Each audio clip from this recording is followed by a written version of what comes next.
A few weeks back, I took a day trip to Toronto, and I went to the Royal Ontario Museum.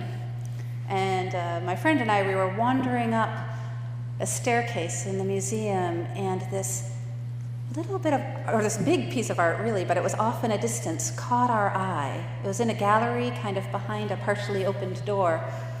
And you could see a glimpse of it, and it looked like this huge tapestry, this wall hanging full of color, and it kind of looked like it was made of gold or all kinds of colors, but shimmering in a sense like gold.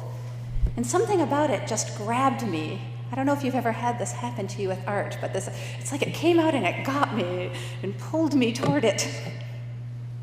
It had all this texture and pattern, and from a distance you could see its folds. It had been hung on the wall, so it was sort of folding all along the wall.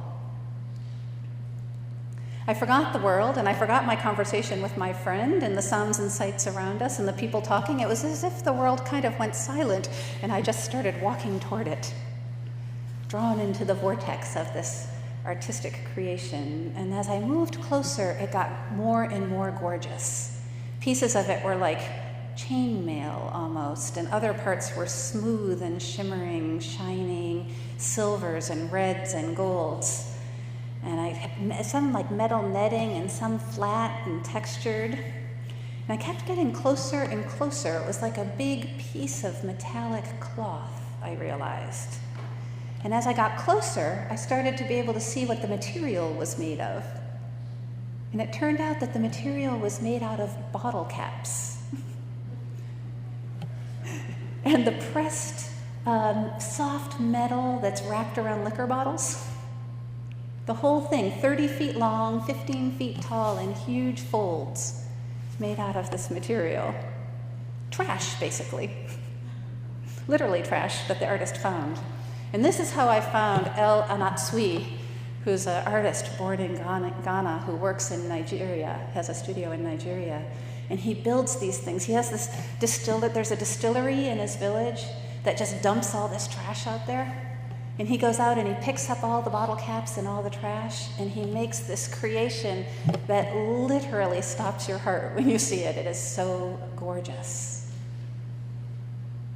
I thought about this, what this is about shaping and pressing this dirty stuff that people throw away. And he talks about it, how it's, for him, a commentary also on colonialism, on this exploitation of the people in his community and the damage to the environment and all the things that came with colonialism. And for him, this is this deep process of taking something destructive, something truly foolish, and turning it into something beautiful. God chose what is foolish in the world to shame the wise. God chose what is weak in the world to shame the strong, right? The words of Paul. The simple and everyday becomes extraordinary. Do you think about this? Do you think about yourself in a way, being simple and everyday in some ways, as we are often in the face of the powers of this world? That we are becoming something extraordinary. God is turning us into something extraordinary, shaping us the way El Anatsui shapes bottle caps and liquor bottle coverings into something beautiful. God is doing this to our souls, to our being, till we become something that stops people on the streets. Right? Jesus was like this, had this quality. Right? People saw him from a distance and were just drawn in to this being, to this soul that was so extraordinary. I think art has this quality, and we often think sometimes of artists as fools, right? Maybe some of us who are parents have had children say, I'm going to be an artist, and you thought, maybe you should get a job that will pay some money, right? Right? Not holding down a so-called real job, or not fitting into the kind of dominant order. But our thoughts are not God's thoughts. Right? I have to remember that all the time. My sense of what surviving is, my sense of making it in this world is not really God's idea all the time. And I think God has a special place in the divine order for artists. For those who see the world in a different way, who find beauty and meaning in our suffering. For the message about the cross is foolishness to those who are perishing, but to us who are being saved, it is the power of God. Those who are alive at life, who use the simple things around them to throw open the gates of our consciousness. I think this is what artists do for us, who engage in radical imagination about the world we're living in. I think Jesus was both an artist and a fool on this count, right? A kind of performance artist of sorts. Now, that's not something you hear too often from the pulpit, I guess, but Paul called Jesus a fool, so I guess it's okay in a sense. Foolish in the eyes of the world, foolish in the eyes of the powers, yet the true power that's transforming the world. By this I mean he was willing to proclaim the good news, proclaim the kingdom of God, proclaim an entirely unimaginable, really, social order, right? This is an act of radical imagination in the face of all evidence to the contrary. This is the gift he gives us, right? It's not because it was easy to see on the streets of Galilee that the meek would inherit the earth. It was not easy to see that as villages were being burned down by Romans. Jesus is an artist showing us another layer of reality that is veiled by the suffering and the pain. In the wisdom of this world, the Roman machine, the regime, as it was totally unstoppable, utterly unstoppable in the minds of the people, totally violent and cruel, pure muscle, the strength of this world. All logic would say that it held all power and that poor people, sick people, homeless people on the streets could not do a thing about it. And yet here comes this peasant teacher, this wild artist, performing this different vision, literally performing it on the streets with radical imagination. And he really makes a splash, because then he wanders up to a mountaintop, essentially enacting himself as the new Moses, right? And he brings this new law. And sometimes we think of the law like commandments, but can even be argued that the 10 Commandments, the sort of original law, is not as different from the new law as you would think.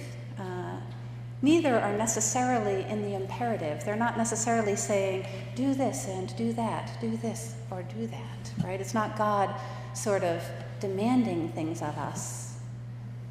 Both, it can be said, are fruits of a life filled with God's Spirit, fruits of a life when we are transformed by God's love. When we're transformed by God's love, we will honor our mother and our father. That will be the evidence of genuine transformation, right? When we're transformed by God's love as a society, the meek will truly inherit the earth, right? Showing us the signs that will be evidence of the Spirit, and when we can see the signs, we can follow the love, right?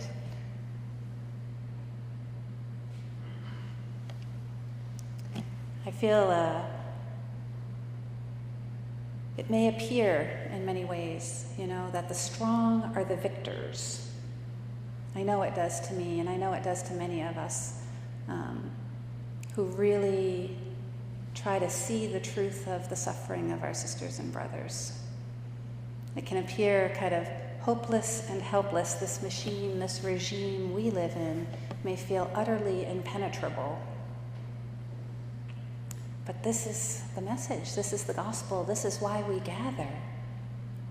This is why I say to you that the world does not ultimately work this way. It is fools like us, fools for love, fools like us who reign in God's order.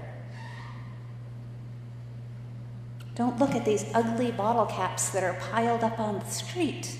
Look deeper. There is more there. There is more there, and we have to call each other to see the more there, and we need our artists to show us the more there. See the meek and mild, see the playful, see the forgotten, see the ones struggling to love, see the ones crafting peace. There are large dramatic players on the world stage. There are certainly bullies, but there are millions and millions of tender moments. These tender moments are what God uses to craft God's tapestry. The situation in Egypt weighs heavily on me today. Does it weigh on you? Yeah. I think of our sisters and brothers because they are walking out on the streets in the face of an overpowering regime, right? I think of their courage and their spirit that refuses to be dominated, that risking of life, risking of everything for liberation. I think of a photo that I saw actually on Dick's Facebook page, and he knows, I'm sure, the one, where a woman in full headdress, is leaning over, and she has her face planted in a giant kiss on a military soldier's face. She's a protester, right? In this image, the soldier looks absolutely baffled. Why is this woman kissing me? This protester, right? Something came to my mind. I was thinking of that rock band Rage Against the Machine, And I started to think, well, maybe it's play against the machine, right? Dance against the machine. Kiss against the machine, right? How do we change the game? What creative ways, what artistic ways can we change the game to God's love? That picture holds so much for me about that. The false powers will pass away. This is God's promise. This is the good news. This is what Jesus said when he got into the temple and he unrolled the scrolls, right? The sick will be healed. The blind will see. The deaf will hear. The captives will be liberated, right? The poor will have the good news brought to them. This is the promise. It's why we gather. Days it's hard to see, but we have to encourage each other to see and know that this is radical imagination, and it is truth. Micah reminds us that the path is a simple one, right? Sometimes we think we have to do something huge and big because the problem seems so huge and so big. But Micah says, no. I don't want to be covered with gallons of oil. I don't want heaps of sacrifices. I just want this. I want you to love kindness. Isn't that sweet? That's not to love each other, to actually love kindness itself, to completely adore kindness, right? To do justice. That's in our context. I think as Christians, doing justice is never, ever allowing a human being to be demeaned or to not have dignity. There are times when we have to stand up and say something when we encounter that. It's more than saying justice. In our lives, when we encounter the diminishment of a child of God, we must do justice and walk humbly with our God, our friend. I was thinking about artists all week, and I talked to a friend of mine about it, and she remembered she grew up in a fairly privileged home with, now in her 50s, but she had, not a lot of exposure as a child to the world at large, sort of a middle-class American lifestyle. And at the age of 9, her parents brought her to New York City, and she saw Diego Rivera's art, his huge murals on the library at New York City, which depicted really elaborate visions of Mexican life and Mexican revolution and all kinds of characters and stories in these enormous murals. And she said at the age of 9, that view of that artwork completely changed her life in a way that she'll never forget. She suddenly knew there was way, way more in the world than she realized. And I think that's the gift of artists, the gift of radical imagination. This is why we have an art studio at our basement right now, right? And you may not all realize this, but Sven, in his art studio in our basement, is really doing amazing things. There are opportunities for folks that are really deeply exploring their lives and their spirituality to spend significant time in a different mode of exploring healing and spirituality, to engage in that act of imagination. You'll also find that in our newsletter for February, we have art from Ignacio. And he's been sharing art with me, and it's just incredible depictions of the journey with faith. There are things that artists show us that we need so very much.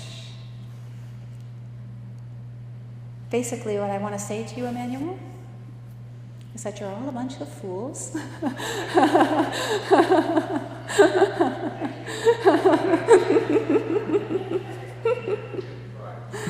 Artists, dreamers, and I really, really think you would make Jesus proud.